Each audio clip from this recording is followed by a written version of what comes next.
My name is Susan Mitchell. I am 58 years old, and until recently, I thought of myself as a devoted mother who would sacrifice anything for her only daughter, Emma. For 8 long months, I worked every evening after my library shifts and late into the night to create her wedding dress. Every stitch, every bead, every delicate detail carried the weight of love and memory. I used vintage lace from my own mother's gown, carefully preserved for 4 decades, and silk specially ordered in the exact shade Emma requested. Hundreds of tiny pearls and crystals were sewn by hand in patterns I designed myself. It was a masterpiece, the kind of dress most brides only dream about, and for me, it felt like a way of keeping Emma's father's memory alive. David had passed away 2 years earlier, and pouring myself into this project helped me feel connected to both him and to the daughter we had raised together. But everything changed one Tuesday afternoon. I stood outside Emma's bedroom door, holding the freshly steamed gown in its garment bag, ready to surprise her with a final fitting. That was when I heard her unmistakable voice through the crack in the door. She was speaking to Jessica, her maid of honor and closest friend. "Just wait until she brings the dress tomorrow," Emma said. "Throw your wine glass right at the bodice. We'll say it was an accident." My blood froze. Jessica hesitated, whispering, "But your mom worked so hard. 8 months of hand beating, it would be cruel." Emma cut her off with a cold laugh. "It's hideous, like something from a 1950s garage sale. If I pretend to be devastated, I can wear the designer gown I already bought." I pressed against the wall, trying not to make a sound, as the garment bag crinkled in my hands. My daughter, my own flesh and blood, was planning to destroy the very thing I had given months of my life to create. The silk, the lace, the pearls, all of it was apparently nothing but hideous in her eyes. Worse, she had already purchased another gown with money that clearly did not come from her own pocket, since she had been unemployed for half a year. That moment carved into me like ice. This wasn't about taste or style anymore. This was about cruelty for its own sake. I backed away, quietly hung the dress in my sewing room, and sat at the kitchen table staring at my blistered, calloused hands. The beading alone had taken me 3 months. Every stitch was made with love and prayer for her happiness, and she wanted to see it destroyed. I phoned my sister Margaret in Phoenix. The moment she answered, she asked what was wrong. I reminded her of the time Emma begged for $200 jeans as a teenager, and how I had worked overtime to buy them only for Emma to wear them once before discarding them. That day, I told Margaret something I had never dared admit aloud. "I think I've been enabling a monster, and I'm about to stop." The very next morning, I called the wedding venue. The coordinator answered with cheerful anticipation about Emma's big day just 5 days away. My voice was calm as I said, "I need to make some changes to the catering order. I am paying the bill, so I assume I have that right."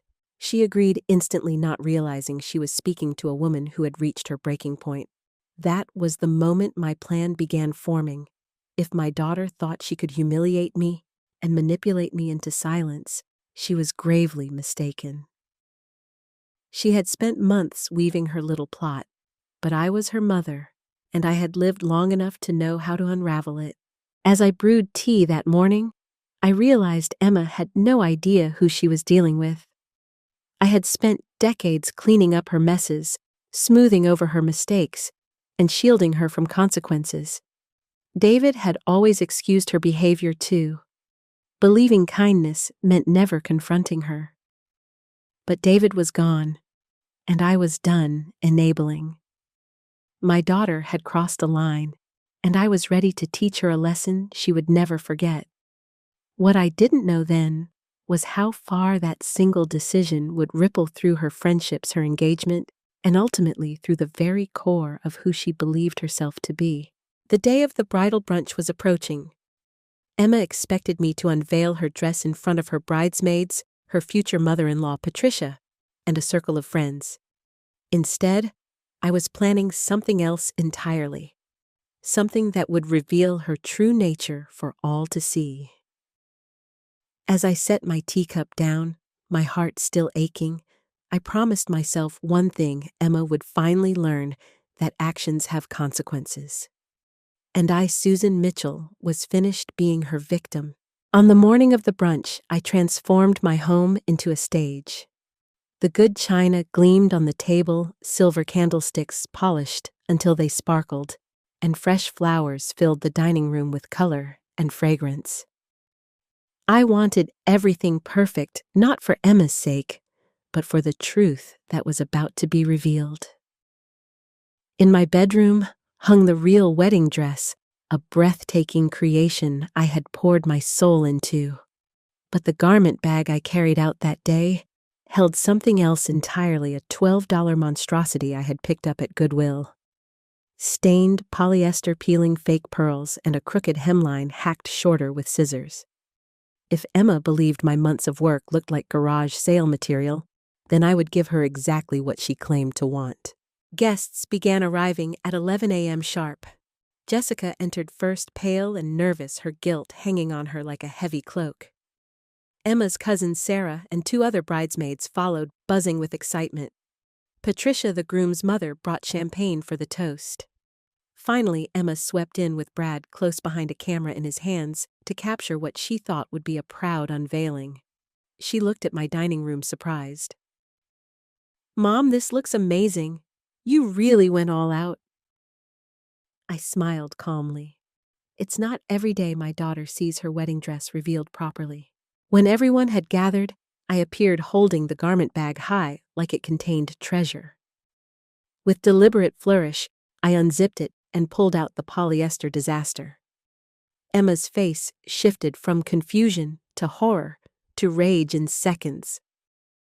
"Mom," she demanded, her voice trembling. "What is that?" I gave her my warmest smile. "It's your wedding dress, sweetheart. The one you said looked like something from a 1950s garage sale." I thought, why waste 8 months of effort when I could get you the real thing for $12? The room fell silent, tension thick enough to touch. Emma sputtered. "Where's the actual dress?" I tilted my head innocently. "This is it. I even altered the hem myself this morning.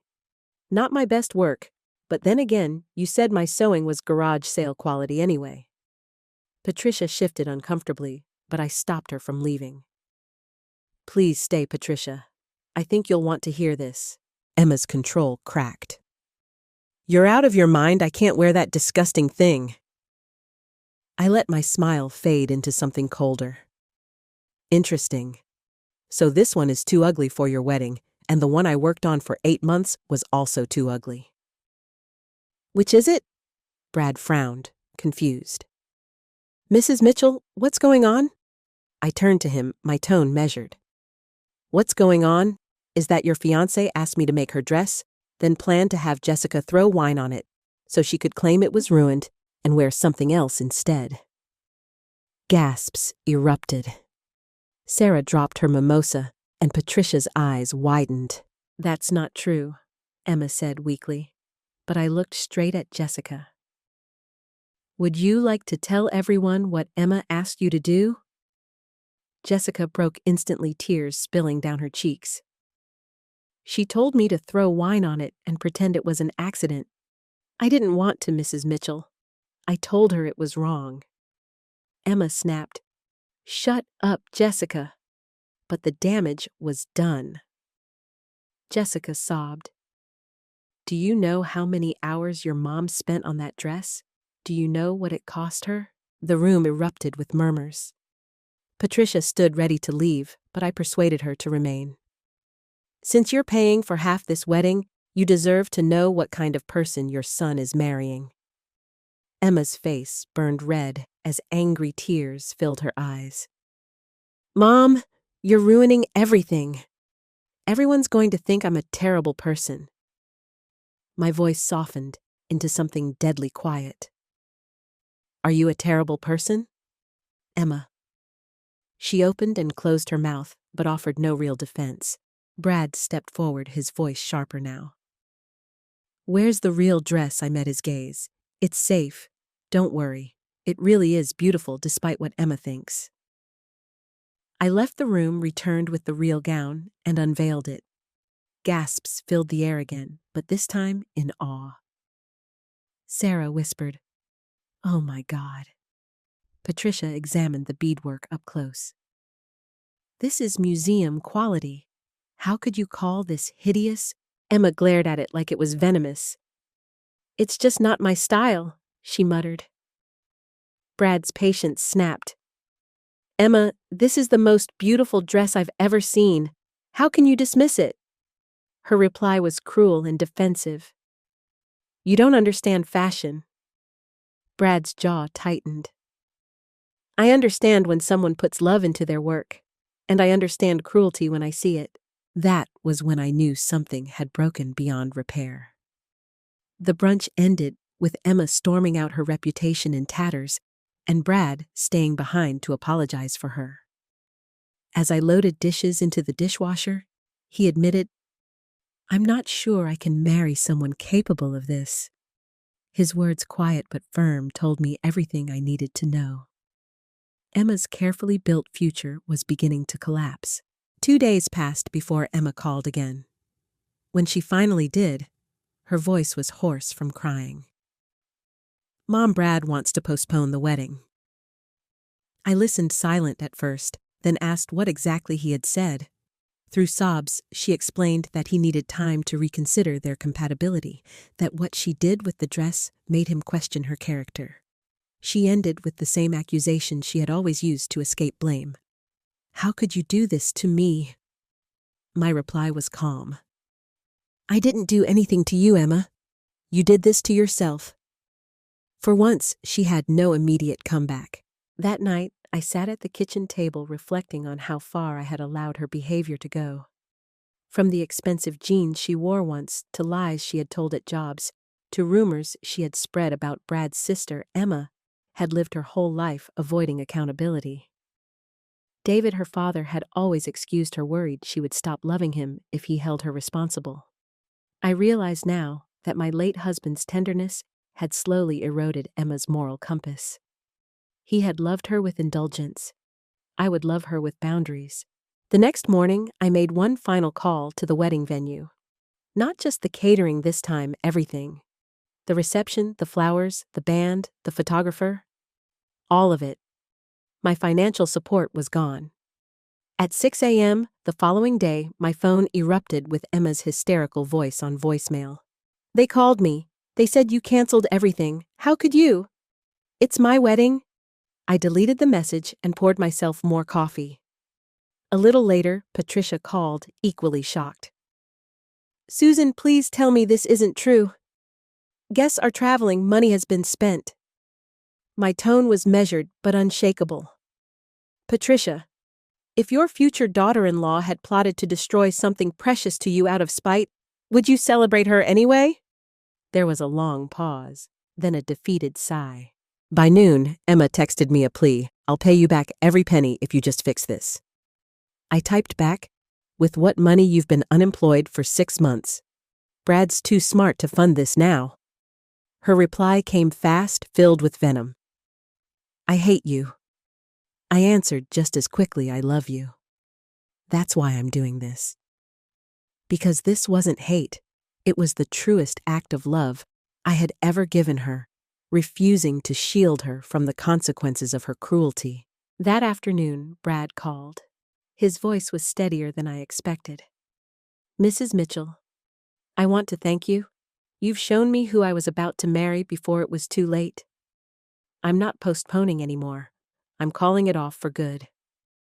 His words landed like a bittersweet relief. Emma's world was collapsing, and she had only herself to blame. When I asked if he was certain, Brad was firm. "Better to learn this now than after we have children and mortgages. I can't build a life with someone who would hurt others for fun." I hung up, both proud of him and heartsick for the daughter I barely recognized. That evening, Emma appeared at my door, looking wrecked eyes, swollen face, pale hair, a mess.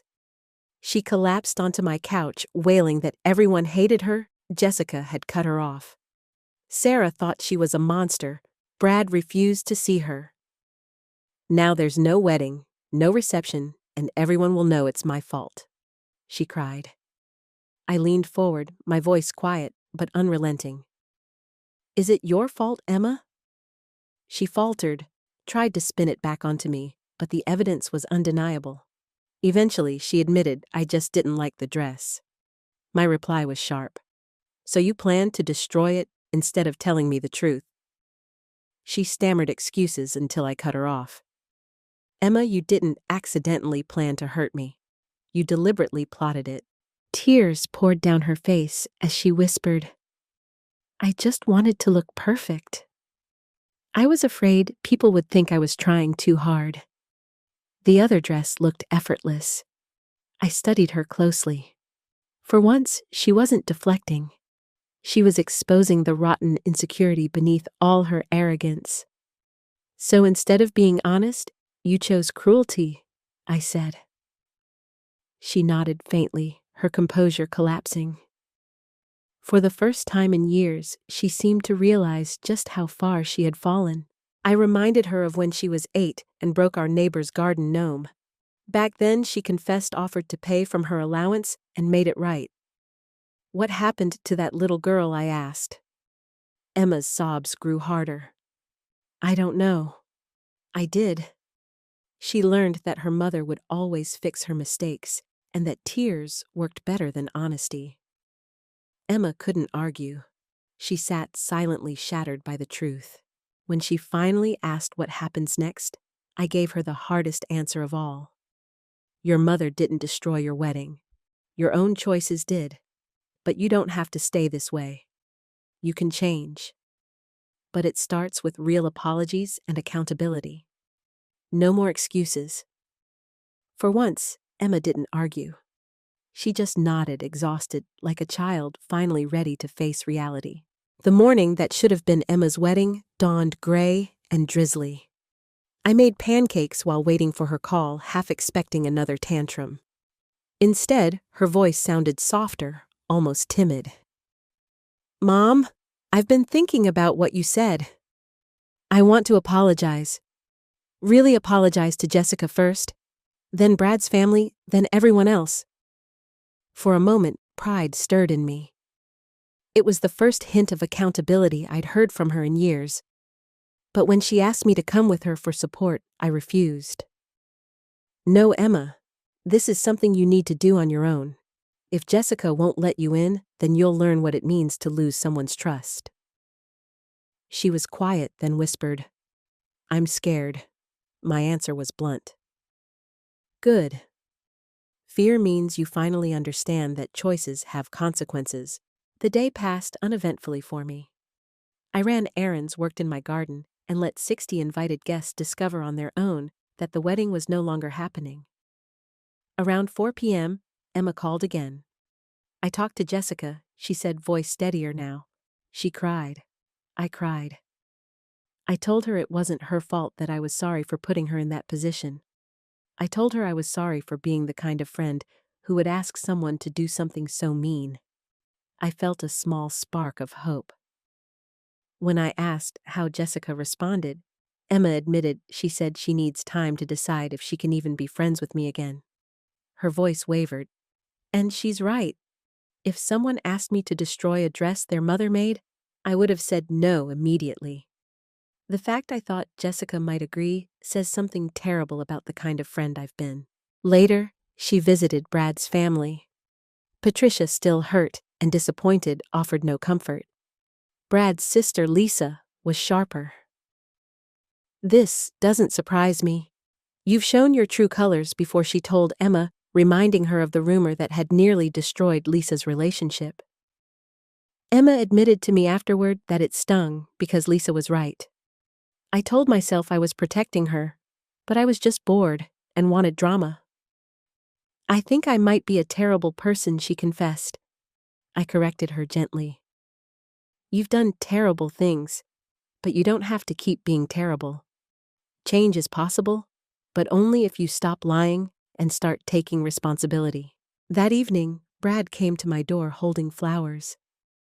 "Mrs. Mitchell, thank you," he said earnestly. "Calling off this wedding is easier than I thought, because now I know I was about to marry the wrong person." He admitted Emma had come to apologize, but even her apology had been self-centered, filled with talk of how hard things were for her, rather than how she had hurt others. "She didn't even mention the damage she caused me, my family, or you," he said, with quiet disappointment. I nodded, already knowing Emma's journey was far from complete. The next day, Emma showed up at my house again. She looked worse than ever, dark circles under her eyes, her voice hollow. "Mom, I realized something awful. I wanted to destroy your dress because I was jealous of it." She explained that everyone praised it as museum-worthy, and seeing that had crushed her. "You spent 8 months creating something beautiful and lasting. I've never made anything in my life. All I do is take and criticize. I couldn't stand seeing proof that you were better than me." Tears streamed down her face as she admitted the truth. For the first time, I believed she was being honest. "What are you going to do about it?" I asked. She shook her head helplessly. "I don't know. I can't sew. I don't create anything. I don't even have a job. What am I good for?" My answer was firm but kind. "You're 28. You have your whole life ahead of you. But you need to start by working for something instead of expecting it handed to you. Get a job, any job. Learn humility, build character. Pay me back for the money I spent even if it takes years. Start making things right." She nodded slowly, determination flickering in her eyes. Before she left, she asked the question I had dreaded for 2 years. Why did Dad always take my side even when I was wrong? I told her the truth. David had been afraid of losing her love. He thought indulgence was kindness, but it only made her worse. Enabling someone's bad behavior isn't love, Emma. It's fear. Your father chose peace over your character. I'm choosing your character over peace. For the first time in years, she looked at me not with resentment, but with understanding. Before she walked out, I handed her a small sewing kit. She stared at it bewildered. "I can't sew, Mom." I smiled faintly. "You can learn.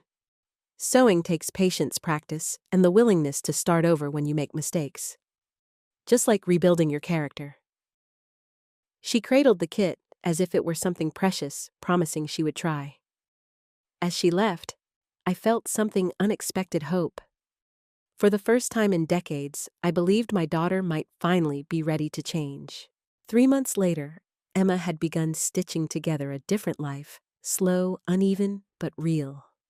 She had taken a job at a coffee shop, waking up early to scrub floors, serve lattes, and face the humbling reality of living on a modest paycheck. She had apologized one by one to those she had hurt: Jessica, Brad's family, even acquaintances who had quietly stepped away from her toxic orbit. She was also learning to sew under my careful instruction. Her stitches were crooked, her seams puckered, but she kept trying. And that mattered more than the results. One evening, as she struggled with a basic straight line, I decided it was time for the final revelation. "Emma," I said gently, "there's something you don't know about your wedding dress. The real one."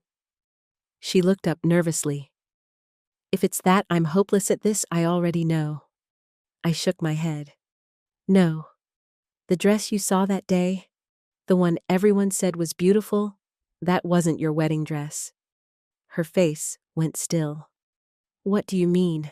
I retrieved a garment bag from my closet and returned to the table. Inside was a perfectly nice gown I had made months earlier. It was simple, elegant, beautiful in its own way, but not a museum piece. Nothing like the masterpiece I had unveiled at the brunch. Emma stared, speechless. "You mean, you didn't spend 8 months making me that other dress?" I explained that the gown everyone had admired was one I had created 20 years ago for a client who never came back to collect it. I had kept it in storage untouched, waiting for the right moment. "The dress I made for you," I said softly, "is this one. A good, solid, beautiful wedding dress. But I wanted to see how you would react when faced with true beauty, whether you'd honor it or try to destroy it." Emma sank into her chair, her face pale. "And I chose to destroy it," she whispered. I nodded. "That told me everything I needed to know about who you'd become. But it doesn't have to define who you stay." She touched the fabric of the simpler gown with trembling hands. "It really is beautiful, Mom. I see it now, and I can't believe what I almost did." I studied her carefully. "Are you ever going to forgive yourself?" She looked at me with tears in her eyes. "I'm trying. I want to be someone different. I don't want to be the woman who destroys beautiful things just to cover up her own emptiness." I smiled finally, allowing myself a flicker of pride. "Then keep sewing. Keep apologizing. Keep taking responsibility. You're not going to change overnight, but every stitch you sew straight, every apology you mean, every shift you work with integrity, that's how you'll rebuild yourself." Not long after Brad called me. He had been watching Emma from a distance, hearing from mutual friends how she was working, apologizing, and humbling herself. "I'm impressed by the changes," he admitted. "I don't know what it means for us, but she's not the same woman she was." When I told Emma, she went very still. "Does he want to talk?" she asked cautiously. I reminded her that any future with Brad or anyone else would need to be built on the woman she was becoming, not the one she had been. Emma nodded quietly. "I don't think I want to marry the old me either," she said, watching her sit at my table bent over her uneven stitches. I realized something profound. It wasn't the dress that mattered. It was never the dress. It was the choice she made when faced with beauty, the path she took when confronted with truth, and the lessons she finally accepted when the world stopped cushioning her. Love, I understood at last, isn't about indulgence or endless rescue. Real love is boundaries. Real love is telling the truth even when it hurts. Real love is letting someone fall hard enough to feel the ground beneath them, and then teaching them how to stand on their own. As I looked at my daughter awkwardly sewing a line that veered crooked halfway across the fabric, I thought about the lace I had saved from my mother's dress still preserved in my sewing room. Maybe one day Emma would be ready to use it. Maybe she would build something lasting of her own. But for now, she had earned something more important, the right to choose, to fail to change, and to grow. If you've listened this far, I hope you take something from our story. Sometimes the hardest kind of love is the only one that can save someone. Sometimes we have to stop rescuing the people we adore and let them face the wreckage of their own choices. Only then can they begin to rebuild. If this story moved you, please like, share, and subscribe for more. And I would love to hear your thoughts. Drop a comment below and tell me your perspective. Your voice matters.